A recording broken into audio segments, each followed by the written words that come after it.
안녕하세요. 고등물리와 가이드 강의 6-3입니다. 오늘 이 시간에는 하트리 폭을 넘어서 라는 제목으로 강의를 하려고 하는데요. 지난 시간에 우리가 하트리 폭 계산법이라는 것을 배웠습니다. 그런데 그 계산법에 이제 한계가 있고요. 우리가 연관 에너지라는 것을 통해서 그 한계를 계산할 수 있다라고 이야기를 했었습니다. 그 한계를 뛰어넘기 위한 여러 가지 방법들을 여러분들께 소개해 올리려고 합니다. 자, 우리의 기준이 되는 하트리폭 방법을 먼저 우리가 여기 써놓고 시작하겠습니다. 하트리폭 방법은 흔히 우리가 HF라고 쓰고요. 그래서 얘를 뛰어넘는 방법들을 하트리폭 이후의 방법이다 해서 포스트 HF 이런 식으로 우리가 생각할 수 있습니다. 이런 용어를 쓰죠. 자, 포스트 하트리폭 계산법으로는 몇 가지가 있는데요. 오늘 살펴볼 애들을 중심으로 여러분들께 용어를 보여드리도록 하겠습니다. 첫 번째는 configuration interaction 이라고 하는 방법이 있고요. 이거를 CI라고 줄였습니다. 그리고 coupled cluster라고 하는 방법이 있고요. 얘는 CC라고 줄여서 쓰고요. theory. 그 다음에 사람 이름인데요. 멜러 플래셋 줄여서 MP라고 하고요. perturbation theory라고 하는 방법이 있습니다. 이 세 가지를 묶어서 우리가 흔히 ab initio 방법론이라고 부릅니다. 우리말로는 사실 ab initio가 이제 라틴어인데요. 영어로 하자면 from the beginning, 처음으로부터 라는 뜻입니다. 이건 이제 순이론적 방법, 뭐 이런 식으로 우리가 얘기를 할 수 있겠고요. 무슨 말이냐면 슈레딩거 방정식을 처음부터 푼다, 이런 의미입니다.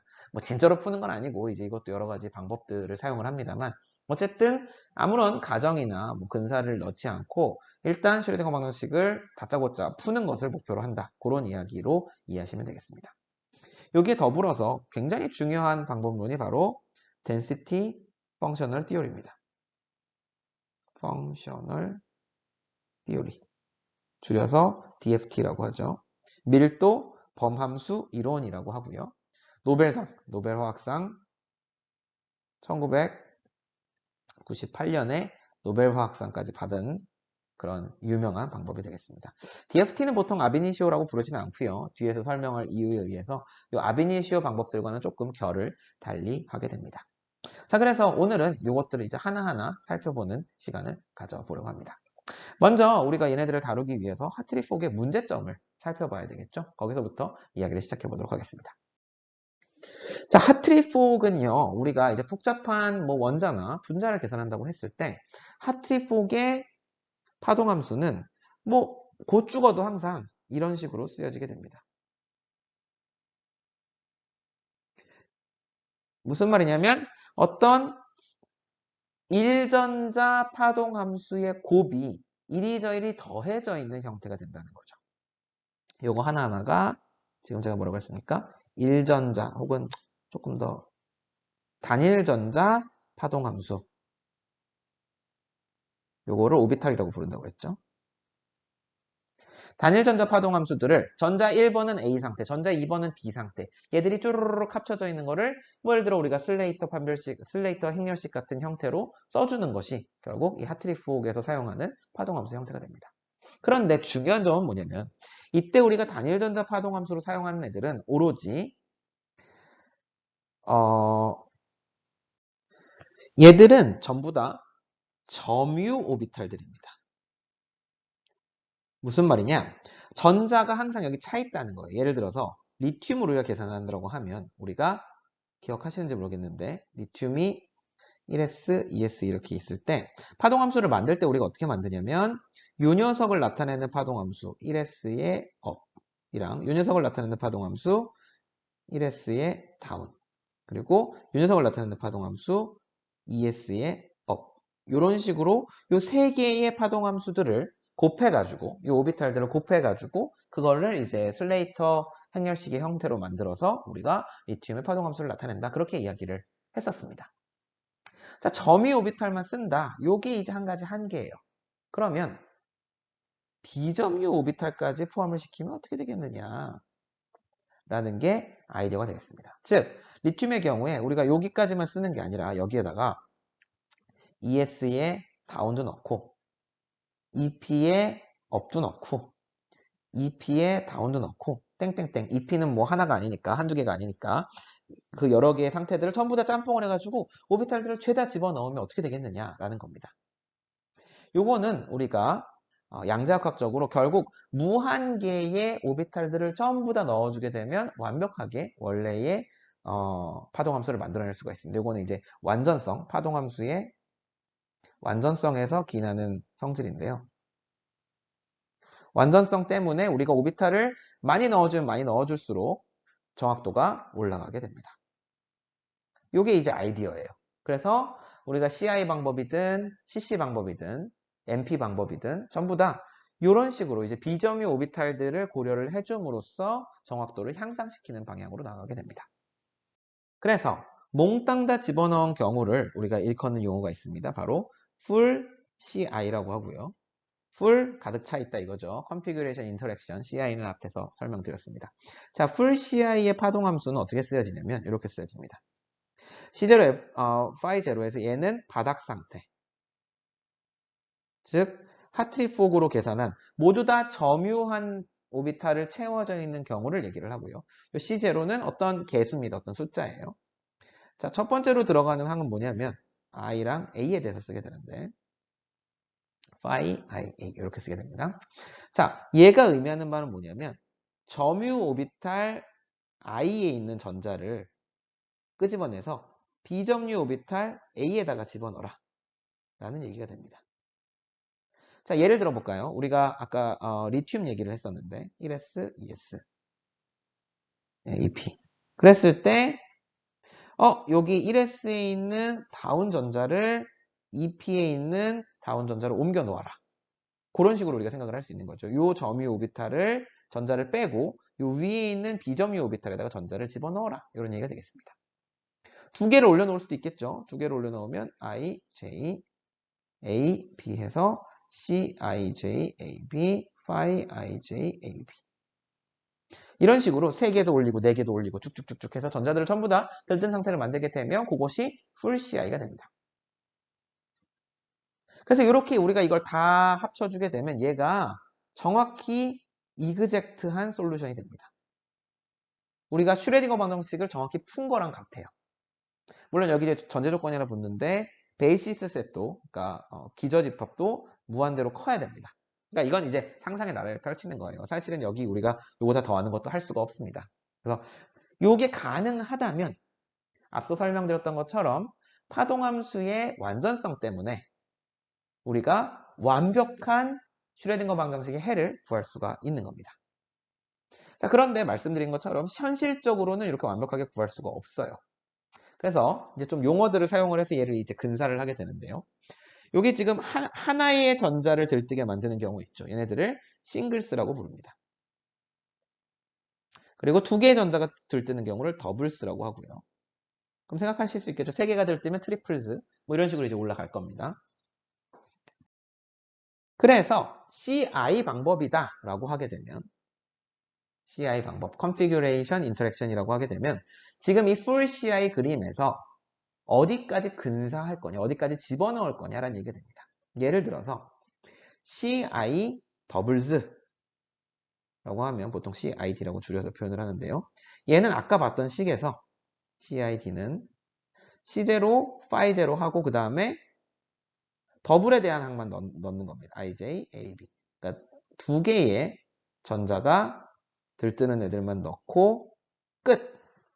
이렇게 해가지고 계속해서 우리가 SCF 방법을 써가지고는 에너지를 계산을 하는 거죠. 그리고 뭐 비슷하게 CI 싱글스 앤 더블스 그래서 CISD라고 하는 방법도 있고요. 이런 식으로 이제 항들을 어디까지 넣어주느냐에 따라서 우리가 CI 방법들을 명명을 할 수 있습니다. 이때 근데 주의하실 점 한 가지는 CI 싱글스는 안 씁니다. 왜 안 쓰냐? 이것만으로는 사실 우리가 그라운드 스테이트를 정확히 찾을 수가 없어요. 그러니까 바닥 상태 묘사가 물리적으로 옳지 않다는 것이 알려져 있습니다. 들뜬 상태를 묘사할 때는 쓸 수 있어요. 왜냐면 전자 하나 들떠 있는 거니까. 근데 바닥 상태를 묘사할 때는 쓸 수 없다는 게 알려져 있어서 우리가 CI 싱글스는 현실적으로는 쓰지 않습니다. 자, 다음으로 CI 방법 다음 게 뭐였죠? 네, 커플드 클러스터 티오리였습니다. 우리가 CC라고 줄여서 쓴다고 얘기를 했죠. 자, 얘도 우리가 완벽하게 이론상으로 우리가 생각할 수 있는 완벽한 슈레딩거 방정식의 해로부터 시작을 할 수 있는데요. 얘도 역시 마찬가지로 이렇게 우리가 바닥 상태의 파동함수, 즉 하트리 폭의 파동함수로부터 어떤 연산자를 가해서 이번엔 구할 수 있다고 생각을 해볼 겁니다. 자, 이때 이 연산자 t라는 놈은 뭐냐면요. t1, t2, 땡땡땡에서 tn으로 쓸 수 있고요. n은 지금 이 시스템에 있는 전자수고요. 이때 ti가 의미하는 바는 뭐냐면 i개의 전자를 들뜨게 만드는 연산자라고 보시면 되겠습니다. 그러니까 이게 1번 전자냐 2번 전자냐 등등등은 전부 다 합으로 표시가 되고요. 걔네들의 모든 기혈을 다 이제 합쳐서 만들어 놓은 연산자라고 생각하시면 되겠습니다. 그래서 요거는 역시 앞에서 봤던 그 풀 CI의 식과 같은 겁니다. 그걸 조금 이제 조작을 해서 다르게 표현을 해놓은 것 뿐이에요. 수학적으로. 그러면 근사는 어떻게 하냐? 요거를 당연히 다 집어넣게 되면 풀 CI랑 같은 거죠. 그래서 다 집어넣게 되면 무한한 시간이 필요할 것이고 우리가 실제적으로 계산하기 굉장히 어렵습니다. 그래서 어떤 근사를 하게 되는데 근사는 이제 어떻게 하게 되냐면 여기서 연산자 몇 개를 골라서 걔네들만 집어넣는 식으로 근사를 하게 됩니다.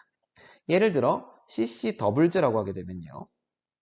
CCD라고 우리가 보통 부르는데 T 대신에 T2를 쓰는 걸 얘기를 합니다. 즉 파이 CCD는 익스포넨셜 T2에 파이 제로를 걸어주게 되고 얘는 식으로 써주게 되면 이런 식으로 우리가 생각을 할 수가 있습니다. 2의 제곱 파이 땡땡땡. 그래서 여기까지만 잘라서 놓고 보면요. 이게 CSD와 같습니다. 아, 죄송합니다. CSD란다. CID랑 같습니다. 근데 뒤에 이 녀석들이 들어가게 되니까 CID보다는 CCD가 조금 더 정확해질 수가 있는 거죠.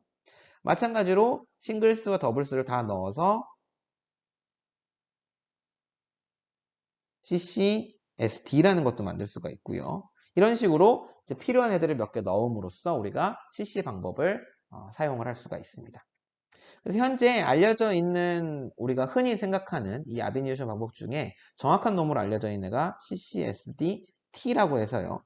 싱글즈와 더블즈를 적용 그대로 다 넣어주고 트리플즈는 일부 변형을 해서 수학적으로 변형을 해서 다 넣지는 못하고 일부 변형을 해서 넣어준 형태를 우리가 보통 계산화학에서는 가장 정확하게 우리가 쓸 수 있는 방법이다라고 생각을 합니다. 세 번째 녀석은 뭐였죠? 혹시 기억나시나요? MP라고 우리가 불렀던 녀석입니다. MP. 그래서 멜로 플래셋 섭동론이라고 우리가 얘기를 하고요. 얘는 이제 앞에 CI랑 CC랑은 조금 다릅니다. 철학이. 얘는 이름에서부터 알 수 있다시피 섭동을 사용을 하고요. 이때 섭동이 되지 않은 비섭동 파동함수를 뭐로 생각을 하냐면 바로 하트리 폭 파동함수를 비섭동 파동함수로 쓰고 그리고 우리가 이 하트리 폭 파동함수에서 벗어나는 부분을 섭동으로 처리를 해서 섭동항으로 처리를 해서 우리가 계산을 하게 됩니다. 자, 하트리 폭 해밀토니안을 생각을 해보면요. i번째 전자에 대해서 이렇게 쓸 수가 있죠. 마이너스 2me h바 제곱 델 i 제곱 마이너스 제곱 4파이 입실론 제로의 ri 그리고 우리가 이 녀석은 정확히 구할 수 있다고 했습니다. 그러면 섭동항을 차이로 그러니까 진짜 해밀토니안과 이 HEF 파동함수, 하트리 폭 파동함수의 차이로 우리가 생각을 할 겁니다. 그렇게 되면 어떻게 되죠? 이렇게 우리가 쓸 수가 있습니다. 요게 원래 전자전자 반발에 대한 항이고 그걸 우리가 이런 하트리 폭 방법으로 평균장을 넣어가지고 계산을 해줬으니까 빼주면 되겠죠. 그럼 이 두 개를 더하면 원래의 파동함수가 얻어지게 됩니다. i번째 전자에 대해서. 그렇죠? 그래서 요걸로 얻은 파동함수를 요 섭동항에다가 대해서 2차항, 3차항, 1차항, 2차항, 3차항 땡땡땡땡을 써가지고 계산을 해줄 수가 있게 되죠. 그래서 이 경우에 우리가 MP 방법론의 경우에는 MPN 이런 식으로 이제 표시를 하게 되고요. 이 n이 섭동항이 몇 차까지 들어갔느냐를 나타냅니다. 그래서 많이 쓰이는 게 mp2, mp3, mp4 등등이 있고요. 뭐 이런 식으로 우리가 이 mp 방법론 또한 많이 사용을 하게 됩니다. 자, 그럼 다음으로는 우리가 이제 노벨상에 빛나는 DFT라고 하는 방법론을 한번 배워보도록 하겠습니다. 자, DFT라는 방법론은 처음 이제 우리가 문제의식을 여기서부터 생각을 해봅시다. 자, 입자가 n개가 있는데 전자라고 해도 되겠습니다. n개 입자의 파동함수를 생각을 해봅시다. 얘는 p사이 R1, R2, 땡땡땡, Rn 이렇게 우리가 쓸 수가 있겠죠. 그러면 얘는 총 몇 개의 변수를 갖나요? 3n개의 변수를 갖습니다. 이게 총 n개의 위치가 존재를 하고 각 위치가 x, y, z의 세 가지 방향을 가지고 있으니까 3n개의 변수를 갖습니다. 자, 근데 이렇게 n개의 전자를 다 생각하지 말고 그냥 전자의 밀도를 생각을 해봅시다. 어떤 한 점에서 파동함수를 우리가 생각을 할 수도 있겠지만 파동함수를 생각하지 말고 전자의 밀도, 그냥 이 위치에서의 밀도를 우리가 생각을 해볼 수 있겠죠. 로라고 쓰게 되면 얘는 계산 자체는 이렇게 우리가 알고 있는 이거 스타를 쓰지 말고 그냥 이렇게 씁시다. 알고 있는 파동함수로부터 제곱을 해가지고 구할 수가 있습니다. 근데 어쨌든 얘가 이제 의미하는 바는 뭐냐? 한 점에서 전자가 1번인지 2번인지 3번인지 신경 안 쓸 거고 그냥 한 점에 전자가 얼마나 있는지 그 밀도를 알고 싶다라는 거고요. 이 경우에는 지금 변수의 개수가 3개로 줄어듭니다. x, y, z 값만 있으면 되죠. 그래서 전자 밀도를 파동함수 대신 사용하게 되면 이제 계산 과정에서 고려해야 되는 독립 변수가 3n개에서 3개로 줄어드니까 n이 특히 큰 경우에는 우리가 굉장히 쉽게 계산할 수 있지 않겠는가. 이게 바로 DFT 방법의 핵심 아이디어가 되겠습니다. 그래서 요거를 이제 DFT 방법을 이해를 하기 위해서 뭐 증명은 다 생략을 하겠습니다만 몇 가지 정리와 법칙을 우리가 이해를 하고 넘어가야 되는데요.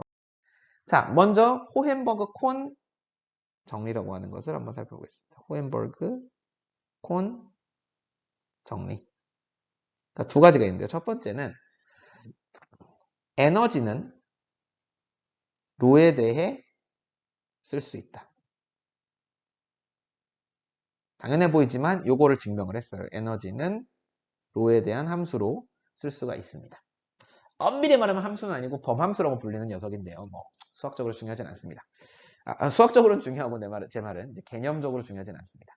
자, 그 다음에 두 번째 정리는 뭐냐면 어떤 우리가 시도 밀도라고 하는 것을 생각을 할 수가 있고요. 그런 로가 있을 때에 대해 에너지를 정의할 수가 있고 그때 에너지를 계산을 하면 얘는 항상 시스템의 진짜 바닥 상태 에너지, 진짜 바닥 상태 에너지보다 크거나 같다라는 정리입니다.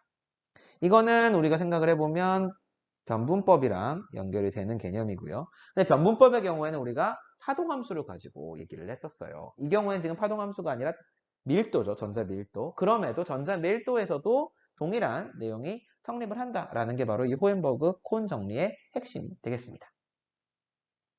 자, 여기까지 이제 만들어 두셨어요. 그래. 이제 우리가 그러면 요 밀도를 계속 바꿔 나가면서 에너지를 낮추면 우리가 정확한 에너지를 구할 수 있지 않겠느냐라고 얘기를 했는데 실제로 계산 과정에서는 그게 쉽지가 않았습니다. 그래서 계산을 조금 더 말이 되게 하기 위해서 콘샴이라고 하는 두 분이 또 똑같은 콘이죠, 콘. 그래서 이 월터 콘이라는 분이 노벨상을 받으셨고요. 콘샴이라고 하는 이분이 오비탈 개념을 여기다 도입을 하게 됩니다. 뭐냐? 이 로라고 하는 녀석은 어떠한 우리가 가상의 입자들의 파동함수 제곱과 같다라고 보자라는 겁니다.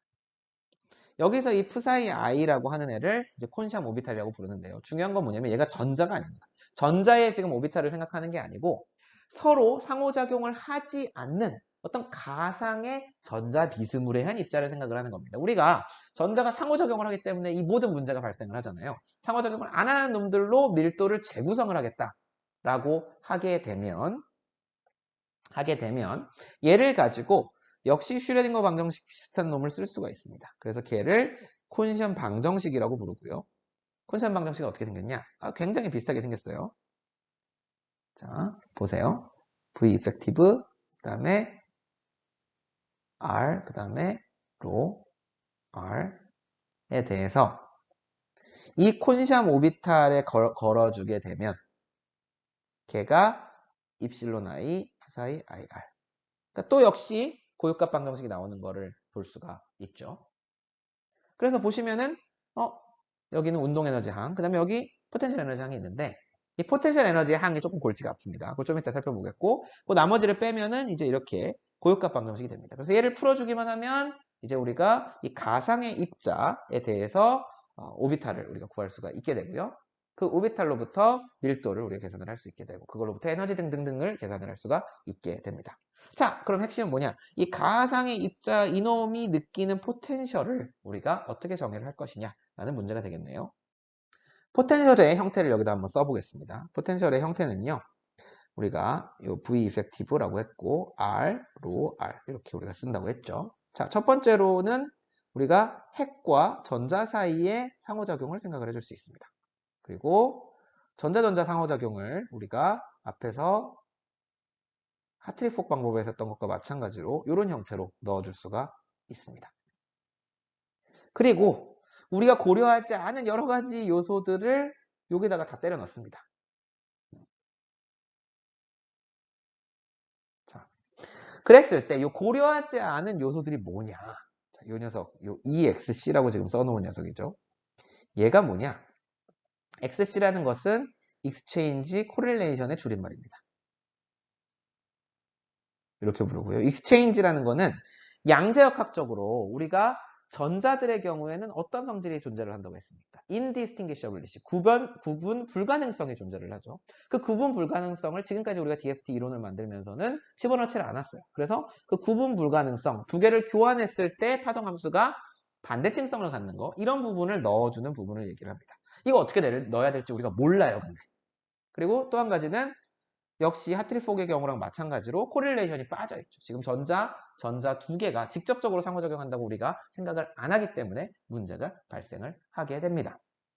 그래서 이 두 가지를 어떻게 넣어주어야 하느냐를 두고 지금까지 수많은 모델들이 개발이 되어 왔고요. 그것들을 이제 뭐 일일이 다루기에는 제 생각에는 지금 뭐 우리가 그렇게까지 할 필요는 없을 것 같고, 그래서 이제 그냥 이 DFT 세상의 얘기를 조금 하자면요. 그래서 우리가 야곱의 사다리라는 이름을 씁니다. 이거는 실제로 저기 성서에 나오는 얘기죠. 그래서 그 성서에 나오는 등장인물은 야곱이라는 사람이 땅에서부터 하늘까지 어떤 사다리가 이렇게 닿아 있는 것을 꿈에서 봤다라고 하는 얘기가 성경에 기록이 되어 있는데요. 자, 이 땅은 뭐냐면 하트리폭의 땅입니다. 하트리폭의 세계. 부정확한 세계죠. 그리고 저 위에는 이제 우리가 정확한 해를 알 수 있는 천상의 세계입니다. 이 두 개를 연결짓는 이제 사다리가 있는데요. 여기에 이제 어떤 정보들을 넣느냐에 따라서 LDA, 뭐 GGA, 그 다음에 메타 GGA, 하이브리드, 뭐 RPA 이런 이름들이 이제 붙게 됩니다. 그래서 이것들 계단을 하나하나 밟아 올라가다 보면 우리가 정확한 해에 도달할 수 있지 않을까라는 생각을 사람들이 하고 있고요. 그래서 여러 가지 방법들을 이제 고려를 하고 있습니다. 뭐 로만 쓰는 게 원래 방법이었는데 로에다가 이제 로의 그레디언트를 넣기도 하고요. 뭐 등등등 여러 가지 정보들을 포함을 시켜서 헤드를 개발을 하고 있습니다. 그래서 여러분들이 DFT 방법을 실제로 사용을 하려고 하면 뭐 막 용어들이 많아요. 막 PB0, 뭐 B3 LIP 그런 것들이 다 뭐냐면 이 중에 이제 어떤 방법이냐 우리가 이 익스체인지 코릴레이션 항을 어떻게 모델링을 해서 넣었냐에 따라서 다 다른 이름이 들어가 있습니다. 그리고 그 수가 진짜 어마어마하게 많습니다. 저도 그걸 다 모르고요. 그래서 여러분들이 이제 쓰실 때는 사실 뭐 이런 것까지 생각을 하시지는 않겠지만 그 용어들이 어디서 나오는지를 아신다면 도움이 될 거라 생각을 해서 이렇게 알려드렸고요. 이제 최근 들어서 조금 이제 각광을 받고 있는 얘기 하나를 하고 오늘 강의를 마치려고 합니다. 2017년 사이언스 페이퍼예요. 이런 이야기가 있었습니다. DFT 방법을 지금 사람들이 지금 말씀드린 것처럼 여러 가지를 해왔는데 쉽게 말해서 시간이 이렇게 흘러가고 있을 때요. 현재로 시간이 흘러가고 있을 때 어떤 일이 발생을 했냐면 에너지의 예측은 계속해서 향상되고 있습니다. 에너지의 오차. 예측 에너지의 오차라고 하겠습니다. DFT 방법들이 실제 실험값이랑 비교를 해서 예를 들어서 에너지를 예측하는 값들을 보면 점점 나아지고 있어요. 근데 웃기게도 한 2000년쯤을 기점으로 해서 2000년이라고 할까요? 2000년쯤을 기점으로 해서 다른 값을 보면 오차가 커지는 경향을 보입니다. 이건 뭐냐면 예측 전자밀도의 오차. 그래서 에너지를 지금 우리가 정확하게 맞추는 쪽으로 방법들을 개발을 해왔는데 2000년까지는 그렇게만 했어도 전자밀도도 점점 정확하게 맞추면서 뭔가 맞는 물리학을 우리가 찾아가는 것 같았어요. 근데 2000년을 기점으로 그 이후에 나온 이 여러 가지 우리가 이걸 펑셔널이라고 부르는데요. 이 범함수라고 이렇게 여러 가지 모델들은 에너지는 점점 줄이는 방향, 더 정확하게 맞추는 방향으로 갔을지 모르겠지만 전자밀도를 예측하는 정확도는 점점 떨어지고 있다라는 겁니다. 그래서 요거에 대해서 이제 그 논평을 한 안개만테 케미에 실린 논문에는 그런 표현을 썼습니다. 우리가 맞는 이유로 맞는 답을 구하는 게 아닐지도 모른다.